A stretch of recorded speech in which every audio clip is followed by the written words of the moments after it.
যেসব বাড়িতে চিকেন প্রায় রোজই হয় তখন একটু এদিক ওদিক করে বানাতেই হয়। রোজ রোজ একই রকম চিকেনের ঝোল খেতে কারই বা ভালো লাগে। যেমন চিকেনের এই রেসিপিটি হয়েও যায় খুব তাড়াতাড়ি আর খেতেও দারুণ লাগে।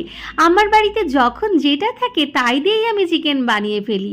এই রেসিপিটাতে দিয়েছি আমি বেশ কিছুটা পেঁয়াজ কুচি, সাথে দিয়েছি অল্প একটু পেঁয়াজ, আদা, রসুন আর কাঁচা লঙ্কা একসঙ্গে বাটা, দিয়েছি টমেটো কুচি, হলুদ গুঁড়ো, লঙ্কা গুঁড়ো, বেশ কিছুটা টমেটো কেচাপ আর নুন আর সর্ষের তেল, কিছুই নয় একটু হাত ছোঁয়া জল দিয়ে ঢেকে দিয়েছিলাম 15 মিনিটের জন্য চিকেনটা সেদ্ধ হওয়ার জন্য।